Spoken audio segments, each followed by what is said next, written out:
Bonsoir à toutes et à tous. Merci encore d'être avec nous dans le programme du soir sur Networld Info. Le décryptage de l'actualité ce soir nous amène en République démocratique du Congo. Que les élections reflètent la volonté du peuple. C'est l'archevêque de Kinshasa qui l'a dit lors de la célébration de la messe de Noël.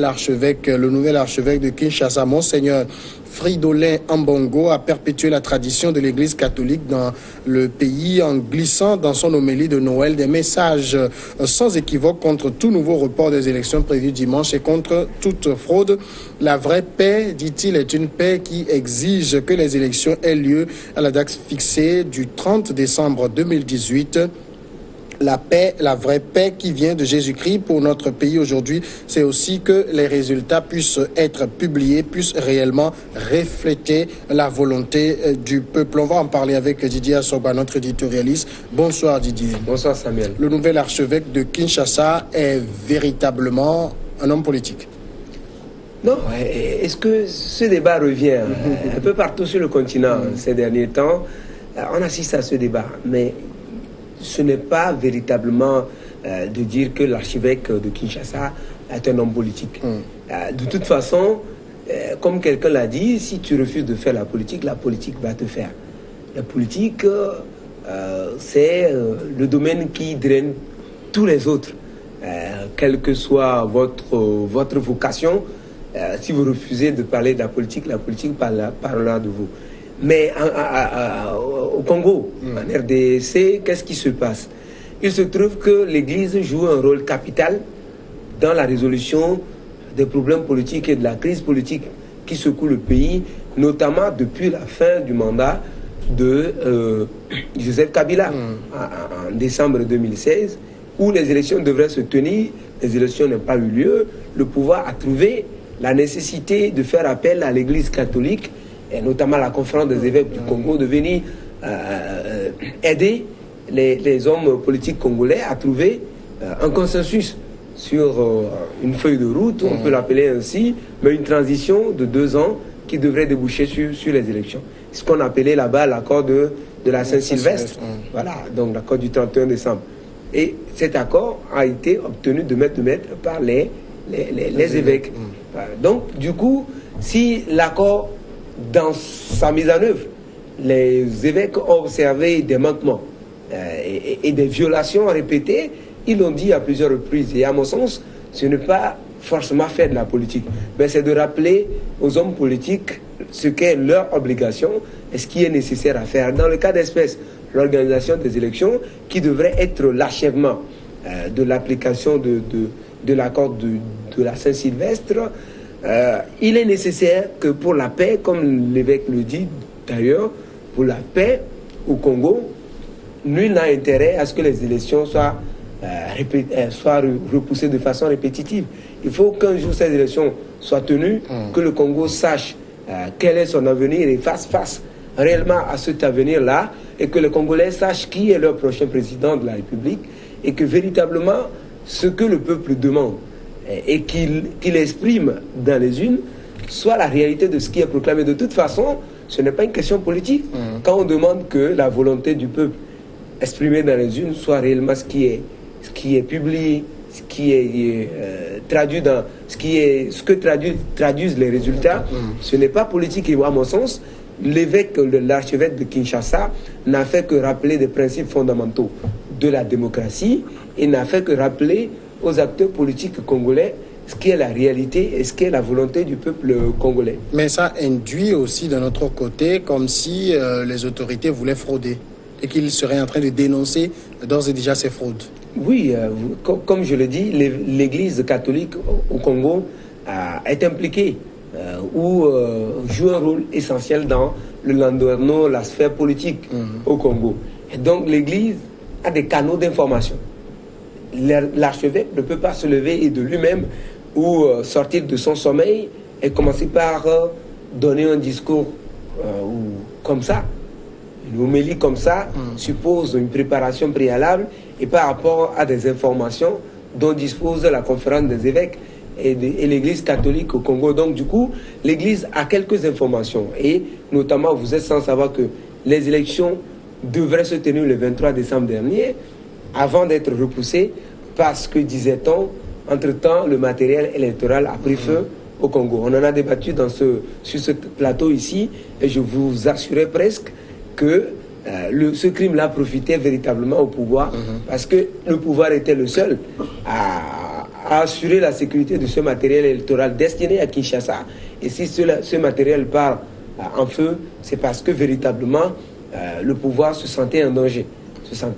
Et donc il faut que les choses soient repoussées un peu pour voir si on peut mettre en difficulté l'adversaire. Et donc l'Église n'est pas sans savoir tout cela. L'Église n'est pas ignorante de toutes ces réalités. Et la déclaration de l'archevêque de Kinshasa vient véritablement confirmer ce qu'on pensait déjà très bas. Et s'il le dit, il met une pression supplémentaire aux autorités et à la CENI qui doivent organiser les élections et proclamer les résultats, et les résultats justes. Alors déjà, la position de l'Église actuellement qui dit qu'il faut forcément que les élections aient lieu à la date du 30 décembre 2010. On a l'impression d'avoir une Église qui en a assez de voir Joseph Kabila au pouvoir. Évidemment, mais ce n'est pas que l'Église.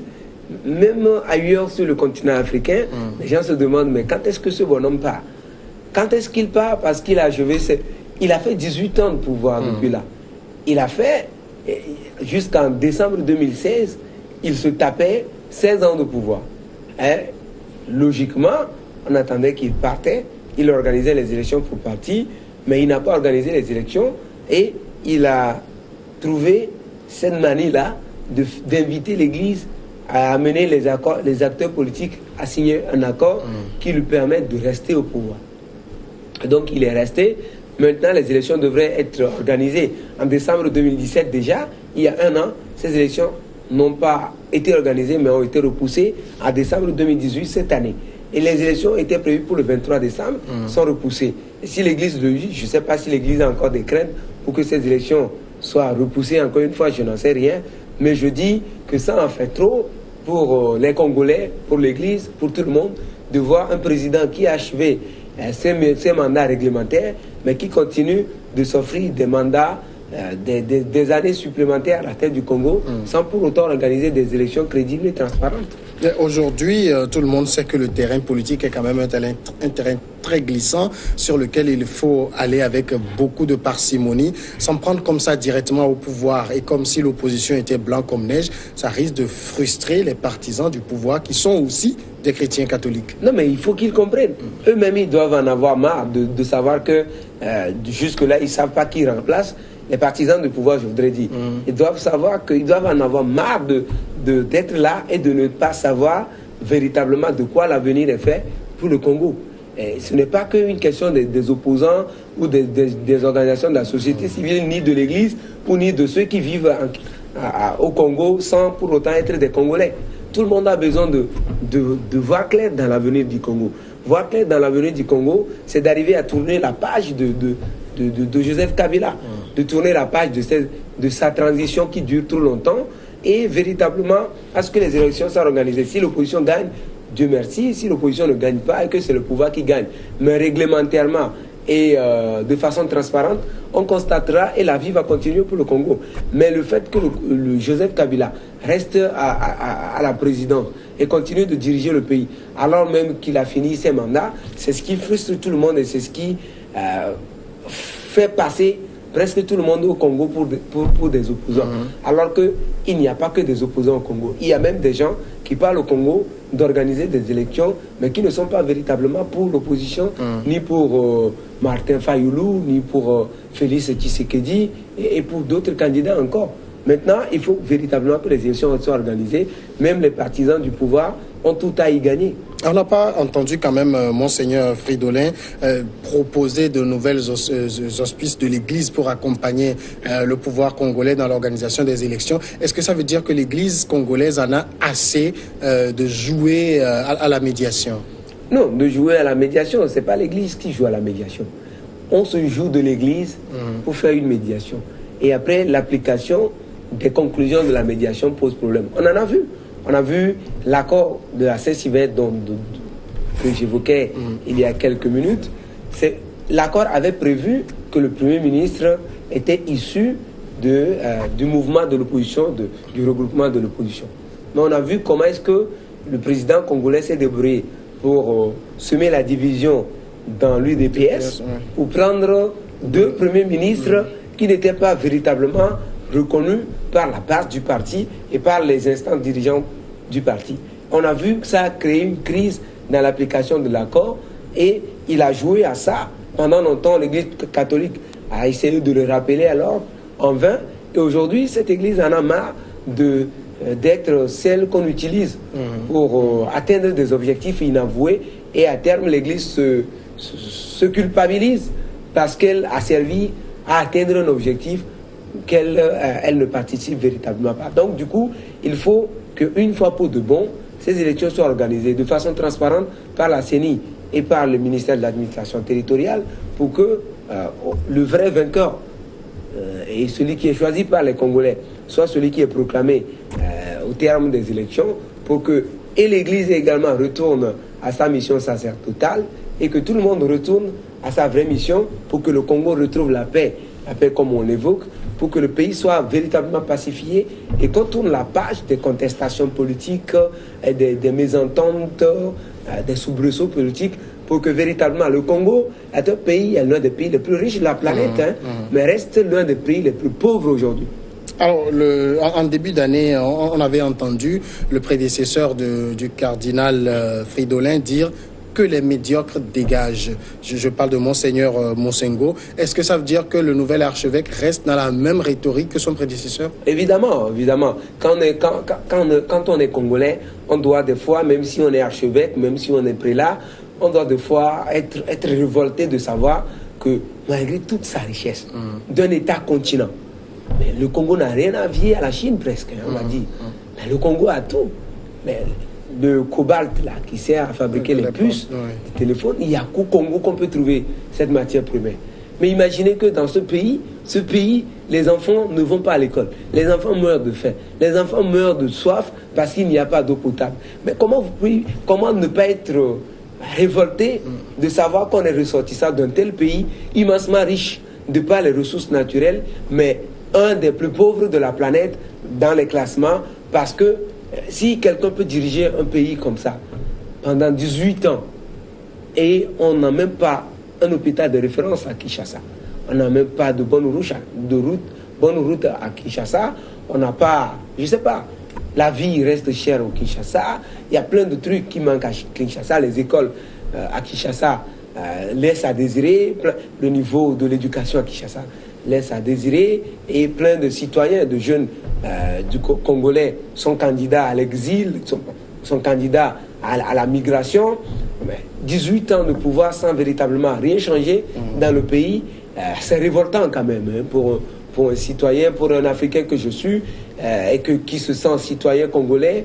Mais je ne suis pas congolais, mais je peux me sentir citoyen congolais parce que c'est la terre africaine, c'est le berceau de l'humanité. C'est révoltant de le savoir que Joseph Kabila, qui est arrivé au pouvoir très jeune, mais du haut de ses 27 ou 29 ans, si je ne m'abuse, mais qui, après 18 ans du pouvoir, n'a véritablement rien fait pour changer le Congo tel qu'il était avant qu'il ne vienne, c'est révoltant, quoi. Si mon Monseigneur avait dit que comment il avait dit que les médiocres dégagent, il a tout, il a raison. Il a raison, le médiocre. C'est pas une façon d'expliquer en fait les gens, mais c'est le résultat à l'issue de la gestion qui dit qu'en fait, il n'y avait que des médiocres à la tête du Congo. C'est ça, je dis, si on peut avoir un pays immensement riche de par ses ressources naturelles, mais ne pas trouver à manger aux citoyens congolais, ne pas développer ce pays, ne serait que sur le front des infrastructures routières, ne pas être même en mesure d'organiser le recensement général de la population.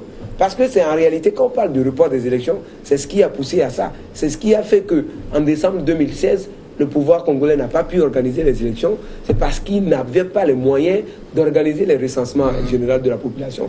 Donc ce pouvoir-là est incapable et médiocre à tout point de vue. Didier Assogba, merci d'avoir répondu aux questions. Merci, Samuel. La pause maintenant, après l'invité de cette soirée.